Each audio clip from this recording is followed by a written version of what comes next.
understanding who you're selling to.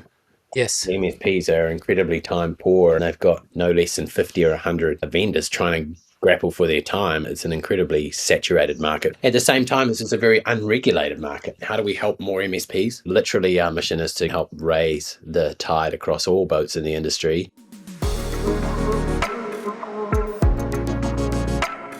Welcome to Go-to-Market Playmakers, where we bring you winning go-to-market strategies from the industry's best. Each episode, we sit down with B2B tech and SaaS founders, executives, and industry playmakers who've mastered the art of taking products and services to market. Whether you're scaling a startup, refining your go-to-market motion, or driving revenue growth through a channel program or partner ecosystem, this is where you'll learn the plays that work. I'm your host, Jeremy Bayless, and today's theme is how to sell to MSPs. I'm joined by Greg Sharp from ZenContract. Greg's got a 30-year background in the IT industry across the UK and New Zealand. Now, he's a CISSP certified IT security engineer and managing director of ZenContract. His insight is valued on advisory boards in the APAC region for industry giants like Datto, Autotask, Dropbox, Microsoft, and Cisco, and he has active roles on 3 MSP advisory boards. I think what you'll hear in this conversation is a deep empathy for MSPs as a whole and a mission to elevate the industry. Really resonated with me. You'll hear about what it was like going from decades of growing MSP businesses and selling them, pivoting into building SaaS, and then selling SaaS back into MSPs, the journey that he's been on, the roadmap that they're on now, and within that, the insights that he provides in terms of how to sell MSPs is particularly valuable. I hope you take as much value from this as I did. Let's get straight into it. Hey, Greg, thanks so much for joining me on the show today. Thanks very much for having me, Jeremy. Good to be here. I'm looking forward to the discussion. I'm looking forward to it too. I'm really excited about what we're talking about today. Before we get into all things selling into MSPs, though, look to take a rear view. Tell me your origin story. How did you get to where you are today? Yeah, look, been in the industry for near on 30 years. I won't bore you with the original details, but did a computer science degree, got promoted to being an IT manager for a reasonable sized company at just age 22, because there wasn't that many people back then that knew about computers. So if you put your hand up and you could converse, you were elected reasonably quickly. And then Okay. went to England and got into IT security in the early days of it, became head of security for a bank, came back to New Zealand and started an MSP. Back then it wasn't called an MSP, it was just an IT services provider or a reseller, value-added reseller. There was a number of different names for it, but yeah, ultimately what is the MSP model today, and built one up from starting from scratch, actually with a couple other guys, and we went from 3 people to 60 in about 3 years. Wow. And I sold out of that one and went and started my own one called Base 2 in 2008 and sold that in 2020 to New Zealand's sort of 3rd largest telco. And along the way there, started building some contract automation software, which is obviously going to talk about today. So I've had most of my career is in MSP land. I was on the advisory board for Datto, Microsoft, Dropbox, a few others in this region. And Datto used to fly me around the world to go and talk about running an MSP, written a book about doing that, and sold a few copies of that. So it's definitely in the blood. And now part of that journey about this contract automation is we lived and breathed the gap that was having good contract management in our MSP, and I've seen it in hundreds of other MSPs. And so the mission is to go and help the industry, which was been so good to me around getting protected and getting automated and things. So that's kind of the background story. Married, 2 kids, 1 cat, all that stuff. It's an incredible story. Hey, I'm really interested in hearing. You spent decades in the services space. You started building a SaaS tool. You then pivoted when you sold out of the services business. You went fully into SaaS. Tell me about what that transition was like. What were there any surprises? What did you learn about yourself? What was that transition like? Yeah, I'll start off with the anthropological or the human side of it, and Mm, going from a team of I think at peak 60, probably 50. You know, us people in sales tend to exaggerate a bit. I think it was 53 when we sold. And you've got a busy office, and you're the center of attention. You're certainly the center of knowledge, and you're making decisions all over the place. And so it's a very active time, even though you've built the business where it's considerably consistently cash flow positive, and it's a great business engine. I think at that stage we were doing about $11 million. So you're certainly making money. You were busy, and you enjoyed the busyness, and it was your baby, and you'd built it to. Then you sell it, and I talk about this in a book that I've written. Actually, is that I didn't have seller's remorse, but I certainly felt removed from all that activity and that hive. Wow. There was only 3 months where I was working for the other business that bought ours, and for the handover, so it was a fairly short amount of time. And then you're into you against the world, So it's quite a change as far as the amount of activity that you had with interaction with other people. So on the human side of things, it's a real change. And I spent a little while getting the motivation again to get up. And part of what I found, Jeremy, was if you turned it into a bit of a mission as opposed to building a business, then you were a lot more motivated. And was to get into the MSP market, both locally and abroad. And it certainly started off with New Zealand and Australia, but soon went over to North America and the UK, was to help those smaller MSPs cut some of the corners that we messed up when we were building, so getting those limitation of liability clauses right, and automating the contracts, educating the market that it makes a big difference if everyone signs a terms and conditions or called a master services agreement, because you're then mitigating your operational risk, and even right back down to the little MSP, actually getting them to understand that they are operating in a risky environment if there is no agreements in place. We had to go right back down to grassroots to start that education level. So yeah, humanistically, I got lonely. That was number one, and so had to start off again. Building a business from scratch is hard work. I'm sure you're familiar with that concept. Yep. Yeah, and so I soon got to the point where I went and raised a little bit of money and grafted a team around me. Now, this was a different model because a couple of the people that I got were remote, and so we were very much an online business, and that was quite different from having all of the culture and the forward momentum that can be gained with getting 5 or 10 or 15 or 20 people in a room. So you have to work actively at meeting every day, at trying to create that culture in an online space, which is hard. And plenty of SaaS businesses do this, right? So it's not like we're unique there. But that's certainly something that I would get into early, is know up front that remote side of business is hard, and you're going to have to actively work at the culture and doing things like uniforms and coming up with a name for yourselves. I don't know, with Taylor Swift or the Swifties or whatever, but having a name that's in line with your mission. So galvanizing people around a common cause is incredibly important to be able to create that culture, and even harder when it's remote. So you should know that up front. So pivoting from services based in an office to SaaS based remote, that's one of the challenges, most definitely. And then the other thing that was interesting was, longer term, your business is going to be high volume but low contract value per customer. Whereas I was going from selling $1 million a year deals, annualized, to 6,000 or 10,000 a year annualized. It's quite a different. But the sales cycles took just as long, believe it or not. And I think that's something we're going to dive into, is understanding who you're selling to. Yes. MSPs are incredibly time poor, and so getting them to make decisions and getting access to them, and they've got no less than 50 or 100 vendors trying to grapple for their time and trying to get their solutions in front of them. So it's an incredibly saturated market from that point. At the same time, it's a very unregulated market. Like, there's no financial markets authority underpinning what contracts, what services we're providing, or this. It's an interesting dynamic, in that it comes back from right in the beginning. There's a lot of MSP owners certainly that are getting to my age now, say 50, and we were at sort of the reasonable forefront of computers becoming commonplace in the work.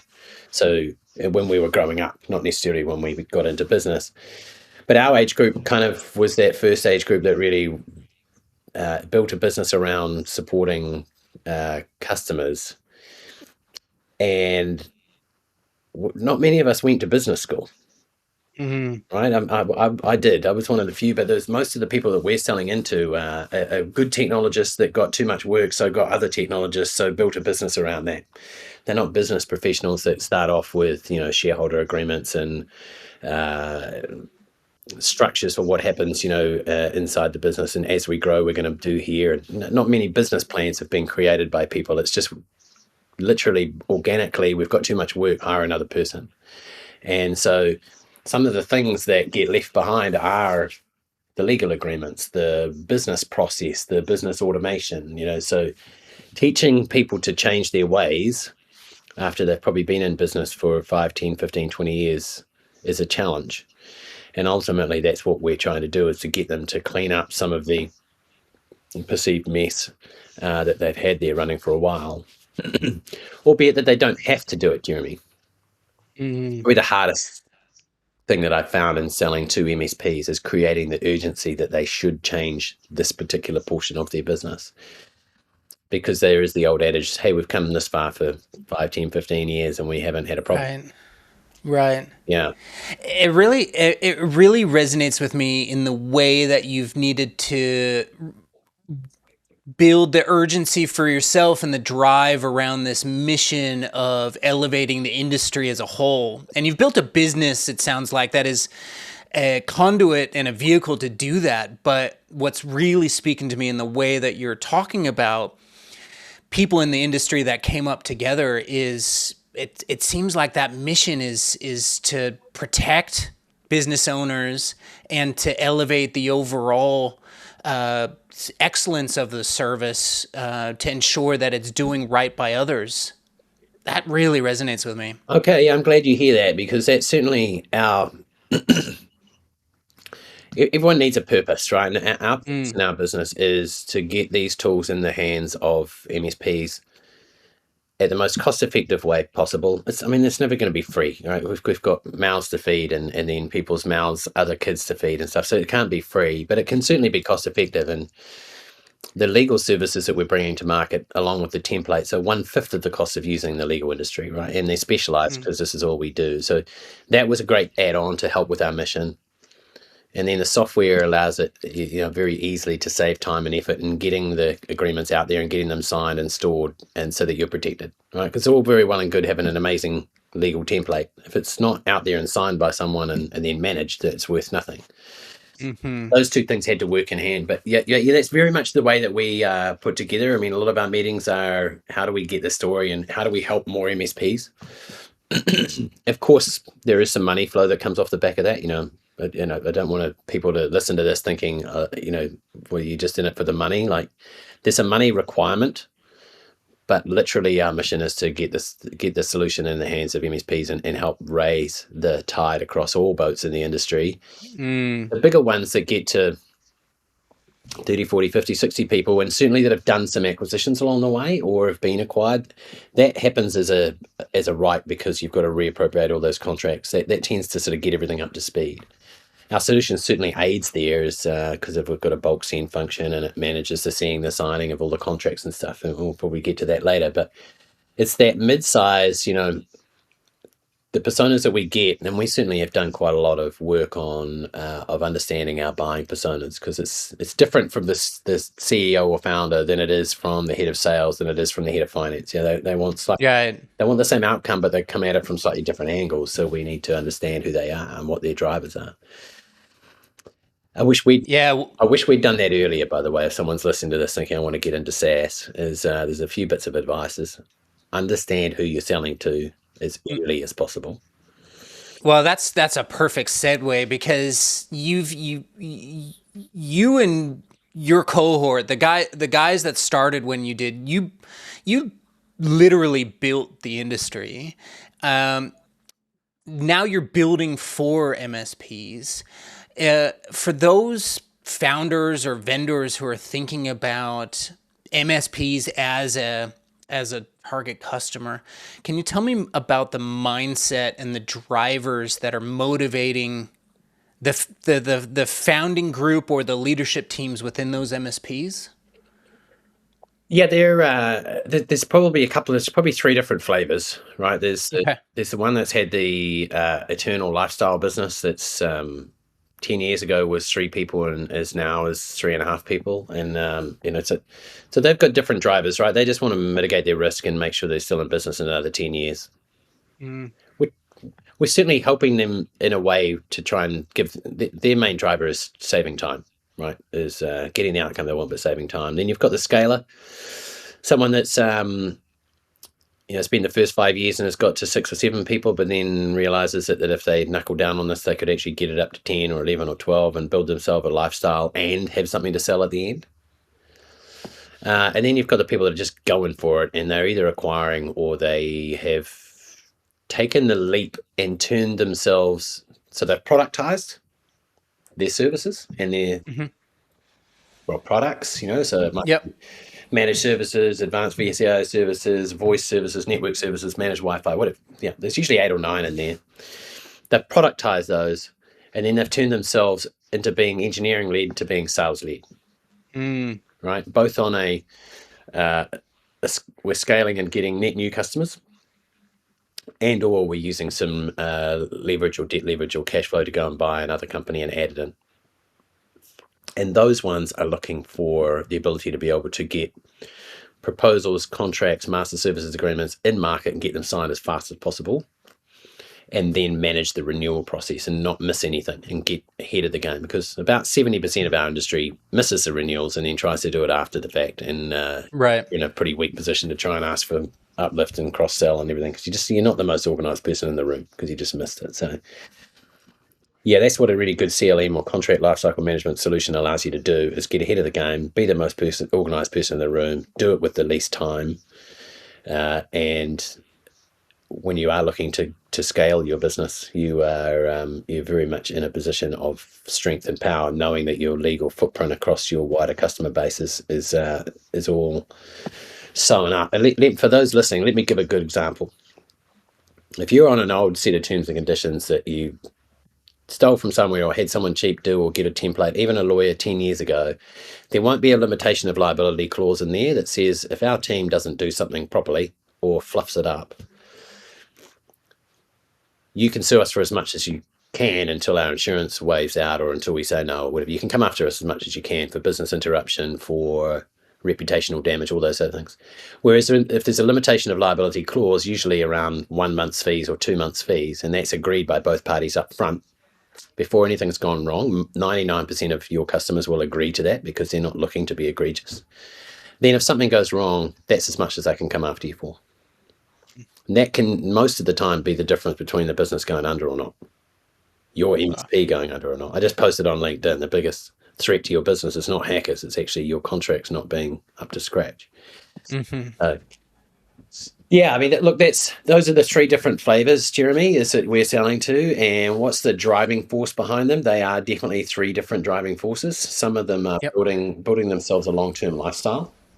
Some of them are staying afloat. That's the small one. That's the same size as they were a while ago. It just kind of hasn't really got their head in the game of, do I want to grow this so that I can get out of a job? All they've got is a job with a lot more admin than you'd have with a job. And then you've got the sort of 5 or 10 employee businesses that are just on the precipice that if they really go after it, they can get themselves to where they're buying some of their own time back. And so maybe an organization that would run when they're not there in the office all the time if they set it up properly. And you've got the ones that are scaling up. And luckily our solution sort of tailors to those 3, but mainly the latter 2. Yeah, the smaller guy that's just got a job and the admin, he's probably only got 3 or 4 clients, and he can handle the contracts as long as he's got the right template. He doesn't need the automation software there. So. Yeah, understood. And it's probably worthwhile noting here for listeners, we're not talking about selling into MSPs to attract them to resell or build on top of. We are selling to MSPs for them to utilize in their own business, are we not? Yeah, you're right. There's 2 different models. So so our solution is currently, won't be in the future, but it's currently a sell to model. We have a solution that allows the MSP to be more operationally efficient, reduce risk, save time, all those things. If I had a cybersecurity solution that I would be selling through, I would have the MSP as a partner. They would use our software to go and deploy to their customers, and they would margin that up and make money off the back of that service, right? That's a sell through.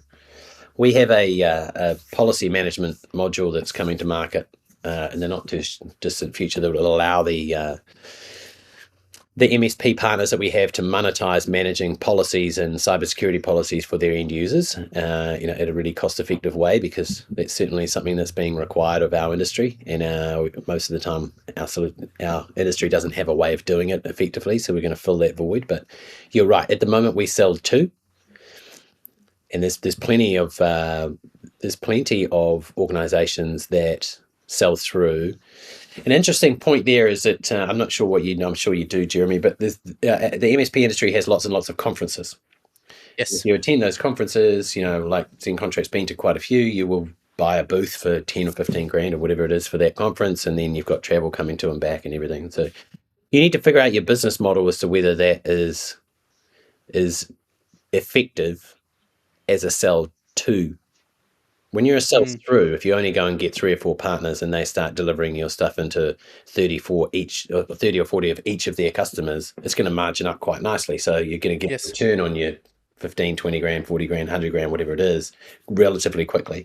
As a sell to, it takes quite a bit longer depending on what your price point is. So that's probably something I would learn again. I possibly used a bit much money doing that type of activity early on, when I was selling to the MSP industry, just not really understanding what my ROI was on attending these conferences, because they're super expensive.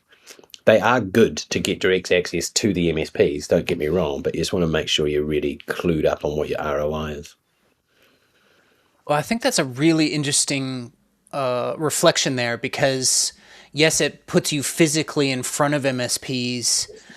They're not necessarily there in buy mode. In what ways, maybe leaning on your background in MSPs and building MSPs, how are MSPs even evaluating software for their business? So they would take, so there's obviously the principals, but let's say there's 1,000 people at the conference. There'll be 300 principals, and they would have 1 or 2 others from their business there as well. And everyone's in education mode, most definitely. They would, a few of them will go there with a problem to solve. Most of them will be going there to understand what new products they can margin up, what can they make more money out of, or how can they save a whole bunch of time on doing particular tasks and stuff, right? So very few came there looking for an answer to how to manage contracts. Right. So we had to stand out. And we had to stand out in a way within our budget, right? So we were, spending 10 or 15 grand, which gets you a 3 meter by 3 meter if you're lucky, and then you're up against $1 or $2 or $300,000, which is 15 meter by 15 meter, and it's got sort of 8 people on it, and remarkably 9 of them look better than you. So it's hard to stand out, and so you need to come in with something that will grab attention and make sure that you are, again, understanding the buying persona, because you're going to have the CEO there, you're going to have the head of sales there, and you might have the technical lead there. Now, taking 3 days out to go and find solutions, find ways of making more money. So definitely, if you can come up with a message that allows the MSP to make money, or to make it glaringly obvious that they are leaving money on the table, or you can save them a considerable amount of time, which frees them up to spend more time on making money.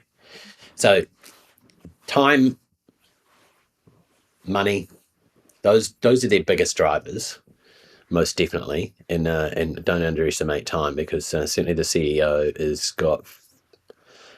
they're really time poor. The margins are not amazing in MSP land, and so therefore it's not until you start to get a little bit of scale that you have the ability to work on your business and not in it. And so time is a real good thing to be able to do that for MSP owners. We really dug down on mitigating risk, like getting rid of that. MSPs lie awake at night going, what if my customers get hacked? On a number of boards of MSPs, and I had one not that long ago. 15 of their clients got hacked on Monday morning, like crypto locket. So 15 at once. Wow. So that 3 weeks was not fun for that business to live through, and I'm glad to say that we had a limitation of liability clauses using our software in their business, and that really saved them hundreds of thousands of dollars. Real life example, actually. And so that we really appealed to that what keeps you up at night sort of emotional state of the MSP owner. Whereas the MSP, so the sales leader was saying, you can get more proposals, more contracts out in market in less time, right? What used to take you 6 or 7 hours to create one now takes 5 minutes, and you get a whole bunch of automations off the back of that. So we're saving you time and money and repeatable business process, and now someone else can do them for you, and you don't have to put them together, that type of thing. So yeah, that's I guess I'm starting to repeat myself, but understanding the buying personas and then finding a way to be able to stand out. And when I've attended a number of MSP conferences, and some of the smaller booths were some of the more innovative. They had people dressing up as robots. I think there's 2 live chickens running around. Okay. Because you need to capture attention. Yeah. If you don't, when you're going in there with a sell 2, you've got to get very inventive to stand out, to allow you to get that amount of leads. Yeah. Get that attention. Another reflection I had was we went to Datto conference in 2019, just pre-COVID, with San Diego, in the very first instance of ZenContract. We hadn't tested our platform beyond 20 partners, 20, no big number. And we got 450 leads and people, and we got about 50 people wanted to sign up straight away because we did a good job of it. It looked great, and we spent a bit of money, and we probably had that mid-sized booth. There was nothing else around like it, but our platform fell over at about the 33rd customer because it just wasn't architected to go that large. So before you dump a whole bunch of money in, do some soft testing and go and test the market or whatever. But before you go deep, make sure that you've got the ability to scale. That would be my learnings, because we had to rewrite it, and then COVID hit and everything. So that kind of cost us a whole bunch of time. Yeah, understood. Yeah, that's good advice. I think that also what stands out for me in terms of your own cut through is that it's built specifically for MSPs. Now, I don't know for sure. Correct me if I'm wrong. I would imagine a lot of these guys are running their contracts and agreements and everything else on DocuSign or even Word documents. How does ZenContract cut through that and show that specifically for MSPs, this is the way to go? Yeah, look, most of the industry and a lot of the services industry would have a document that they've either got from another partner, now ChatGPT, but most of the time it's usually from a non-technical based lawyer. They've actually spent a bit of money and gone and got a template, and it's sort of itemized for their business. But it will be old, because once you do it, it's relatively old. Yeah. And the process typically, Jeremy, would be that they would some of them built it into templates with mail merge prompts or something, but not many. Most will just have a normal document. It will be in a folder in SharePoint. They'll go and grab it. They'll change the details. There might be an appendix on there for the services that they're providing, so they'll cut and paste something. They'll read it through. Invariably, there's some mistakes in there, but they might have done spell check on it. They'll then save it as a PDF, and they'll either email it straight out as a PDF and ask the client to sign. If they're local, they might actually drive it over there and sit with them. Some of them will then detach it and go and upload it into DocuSign and send that out, right? And then they might negotiate back and forth via email. Then there'll be some changes, and then they might get a signature, and then it probably won't come back to them for a counter signature. And then they detach it and they save it in the right place, and then they email it off to finance, and then they will go into their main line of business application, which is what's called a PSA, and usually ConnectWise Manage or Autotask from Datto or Halo or one of the others. And then they'll go and set up the contract, and then they'll notify the team in managed services or managed security that they've got to go and start building that and what the start date is. So there's a lot of phases in there.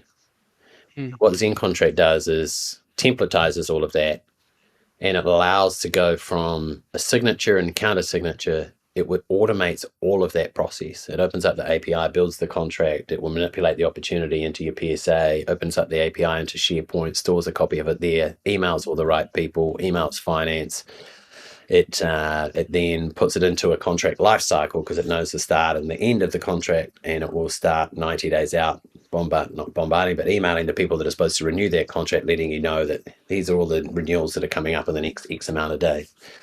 And sitting above that is a very easy singular portal to be able to make sure that 50%, 80%, 100%, obviously you're looking towards move towards 100% of all of your customers, regardless of whether they're buying a pencil or high-end managed services off you, has signed a master services agreement.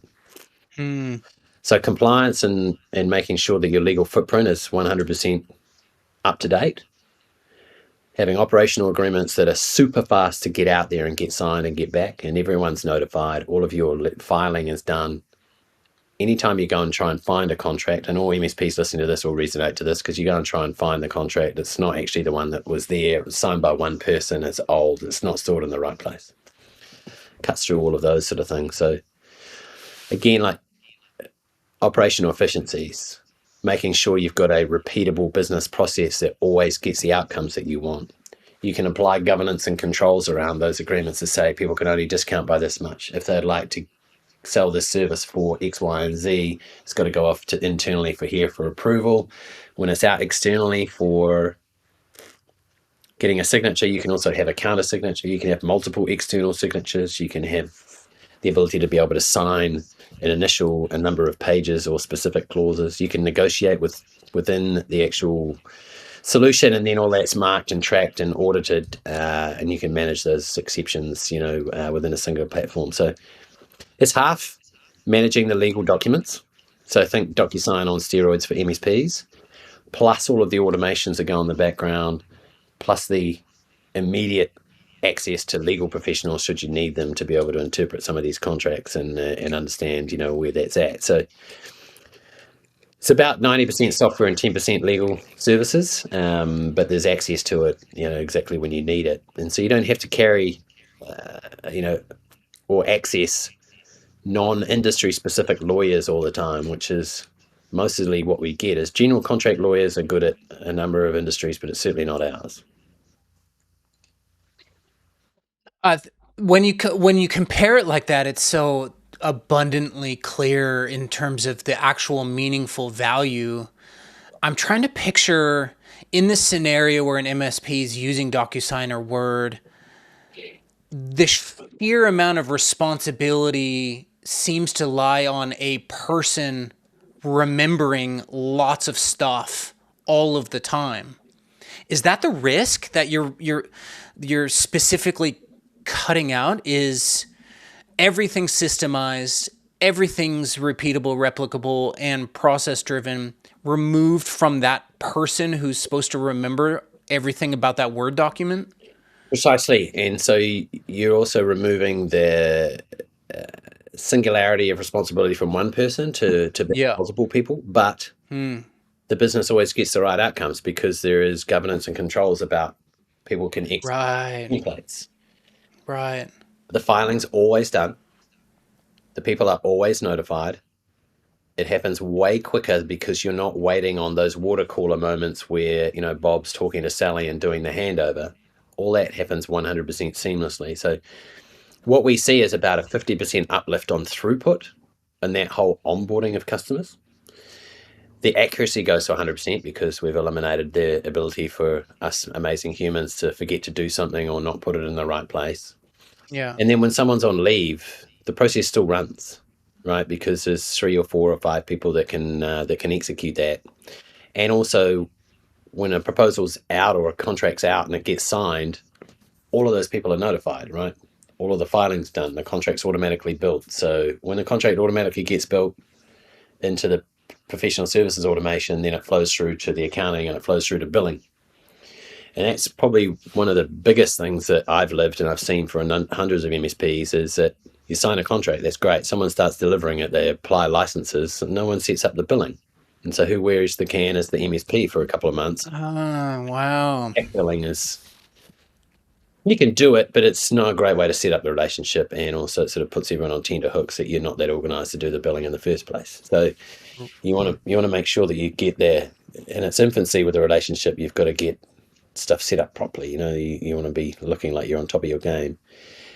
So yeah, that's an interesting point. The other type of thing is getting the correct legals in your master services agreement. The MSP industry is variable billing, right?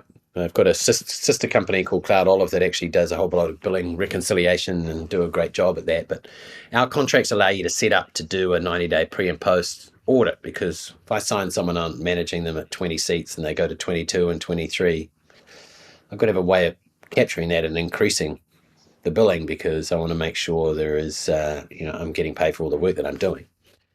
Now, there is some automations around and your PSAs can handle that and stuff, but you need to have the legal framework to allow you to actually do that audit on a monthly or a quarterly basis and then go and adjust the bill. And then our industry also buys a lot of software on behalf of customers for the next 12 or 2 years or whatever it is, telco or software. And if those relationships break down, we need to have a framework to be able to pass those costs back on to that particular person and that particular company. Many businesses don't do that, and they're carrying the risk of buying that software in a forward-facing position, and the relationship breaks down, and their old customer just says, "Go stuff yourself," and you're carrying, a 20 grand bill or a 30 grand bill that you shouldn't be yours. And so, if you set that up in the MSA to begin with, then you have a signed agreement that agrees the process to be able to pass them the bill, and you get paid. You were talking about enabling a smoother experience for the end user clients on behalf of the MSPs and different friction points that you're removing. Tell me a little bit about how you're treating that, signing new MSPs, and how ZenContract creates that onboarding experience for your MSPs. Yeah, so there'll be a meeting, you'll discuss what services you want, then there's a proposal that will be sent out, and that'll be laid out in a way. So those proposals are based on the productized services that we talked about at the very beginning of this podcast. Yeah. So you can modularize that inside of your ZenContract system and just turn the sections on or off depending on what you're selling them. So what used to be, getting a Word document and cutting and pasting pricing and things like that's so much quicker. What used to be 4 hours is now 4 minutes. So that time from meeting to getting a meaningful proposal in front of someone is incredibly important, right? You look highly organized. You know what you're doing, getting it out there very quickly. That's step one. Then if they want to agree to that, the concept of e-signature is obviously, you're not detaching and retaching and negotiating through email and stuff. Their user experience is a lot slicker and better and faster. Yeah. Once they sign, then there's a whole bunch of notifications that come back. They get notifications from the automation into the PSA. Then they've got there's the delivery team is starting to talk to them. And this all happens in a quite quick real time, which normally there could be up to a week or two's gap between signing and actually seeing anything back from your MSP. And that is our industry as a whole, to be honest. Fast in traditional terms would be a week, and it could take up to 2 or 3 weeks. And when you're signing something and you're ready to go, it's just poison sitting in that time vacuum, which is 1 and 2 or 3 weeks. So the onboarding experience there gets a lot faster. There can be an automation of the MSA sent off the background. So as soon as you agree to a proposal, then you're getting a master services agreement, which can happen, quite quickly. And then you've got the delivery team coming at you. You've got the finance team coming at you. It's just, you appear to your new customer and your existing customer as incredibly organized, because you've got software doing some of this stuff where there can be time voids in the background. At the same time, when you sign a proposal, you can set up, so you can capture a whole bunch of information to set up what the actual business relationship looks like. Who's the main billing contact, who's the escalation, give me the name of the CEO, or if it's not the CEO buying it, and capture all that information to put into your PSA, so your interaction with them is a lot better and slicker. So that's how things get sped up, how the onboarding side of things goes. We do have designs on having the ability to actually create an onboarding framework within ZenContract, which would come off the back of a proposal, and that would send out a form which captures that, and it would automatically populate that into the PSA. That's down the road, but Between that and our policy management, there's a few areas where we can help the customer monetize things a bit. But speed, being the most organized person in the room, a good user experience when in those early days when you're capturing the heart of what the relationship's going to be set up like. That's really where we're at the passion of, as well as getting them protected. Having the legals in place is still our main mission, but we're obviously looking at efficiencies and things layered over top of that, Jeremy. That's where our heart's at. Yeah, there's layers of value there that I can appreciate. There's the notional value of the protection, but there's the immediate value of the experience of things becoming easier and faster very quickly, which I think would really resonate with MSPs. Yeah, it should do, and also the accuracy. And the accuracy. Always filed, always built the way it should be. No human mistakes. That really allows the business to get a lot more fuel through the same engine, because it's eliminating a lot of time wasting. And so ultimately that means that you could manage another 2 or 3 clients because you're not doing all this admin work. And another 2 or 3 clients at $6,000 a month, is 18,000, and it adds up on an annual basis, and there's still some headcount. I mean, your profit margin just goes through the roof. So that's what we're seeing. And certainly the businesses that have designs on scaling soon or are already scaling, they see a lot more ability to, when they could onboard 3 or 4 clients a month, even be it small, they're seeing themselves at 6 and 7, doing it with a lot more accuracy. So yeah, fascinating. You mentioned earlier you guys are launching a through partner play, enabling MSPs to get some margin on managing policies for their end clients. Tell me a little bit about your overall roadmap / vision, ZenContract. Where are we headed? Yeah, so we've got a couple more integrations to do, and we've spent a lot of time. We built the original version. We got a whole bunch of customers on it. We turned a few customers off because obviously you get the feedback, and you've got to actually build the platform to be as good as it can be. We've kind of got to that point now. Got a couple of things that we want to do just to round that out, and then from there we want to go down the road of enabling the industry to our existing partners, a couple of 100 partners, and make sure that they have the ability to be able to monetize managing their end user customer policies. They are and are going to be asked to manage these policies, and the fact that their end users have been educated about the responsibilities of, cyber threats and remote working and whatever other technology policies you can come up with. There is about 4 or 5 mainstays, but certainly cyber threats is probably the main one. It's going to be the responsibility of the MSPs into their SMB market, and predominantly MSPs go and manage small to medium businesses. Is a part of the service is to actually educate the end users on what they should and shouldn't do, right? There's a number of solutions out there now that will educate them on what they should and shouldn't click it on, and give them a little bit of a test from time to time, sort of some phishing education or phishing tests. But if they educate them up front with a policy, then they know what their responsibilities are. And so this solution seamlessly allows them to be able to send out the policies to, for example, 50 end users, and then manage the fact that 40 have signed it, and then 45, and then 48 and 49 will report back. And that's going to be $5 a tenant, so super, super, super cheap, and they can margin that up to $10, $20, $30, $40, $50 a month, depending on how many customers they're looking after. Our solution won't mind whether it's 5 or 500, and certainly you could charge quite differently for that. So again, it's going to be done in a way where we're covering costs, making a little bit of money, but we're actually going to enable the MSP customers to be able to go and take on policy management in a highly automated 100%. Once it's set up, it just runs in the background way, and you'll be able to make 2, 3, 4, 500% margin. So that's number one. And then an onboarding module is coming down the line to be able to go and send out a document to take on a net new customer. It'll go out to each and every particular end person, educating them about your managed service and how to contact, and how to log a ticket and how to get into there, and then it will just ask them to sign it at the end. So utilizing the same engine, as you can imagine, Jeremy, with both policies and contracts and things, is get out there, get it signed and seed and stored, and then report back on how that onboarding's gone.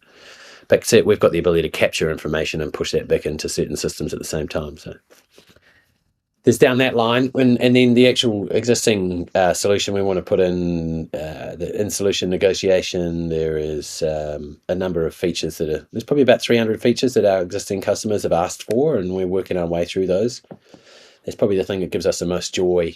We had a customer in the UK that said, "Hey, we love using this solution. We'd really like it that we had some rules-based engine for when we're putting our managed services bundles together. Like, if we sell managed services, automatically add 2 hours of onboarding time. Or if we sell managed services, automatically add the 4 security products that we always take to market." And so we've built that, and they've built 300 rules in the background that allows them to get their products to market in a super slick way. They reckon that proposal used to take them 2 days. Now it takes them literally 5 minutes.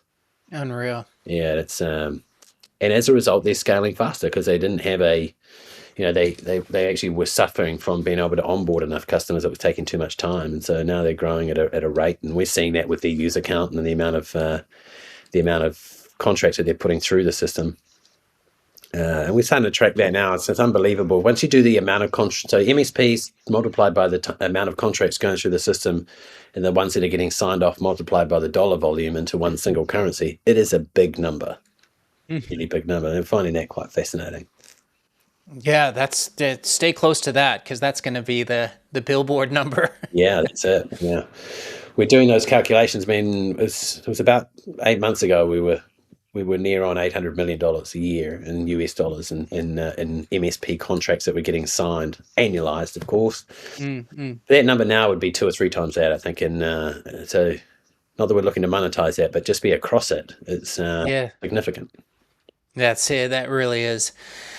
Well, congratulations on building this where you've gotten it to today, the way you've got that feedback loop with your customers, and you're constantly evolving it. You've got new products coming online. It all sounds so amazing. Appreciate you coming on and talking so openly about your journey and all your insights and how to sell into MSPs for us. Thanks very much. Yeah, look, I mean, any SaaS business is going to be starved of cash, and so you're going up against raising and then cash and then managing cash, and that's probably what's provided me the most stress, and obviously having the right team alongside that. But so I wouldn't say it's all been super easy, and it's quite easy to talk about the good stuff, but there certainly has been enough good stuff to keep doing it, and I'm enjoying it. I think we've broken the back of it, but there's still a wee way to go. That's awesome. I'm excited to see where you go with it. Thanks so much. Thanks very much, Jeremy. Great to be here.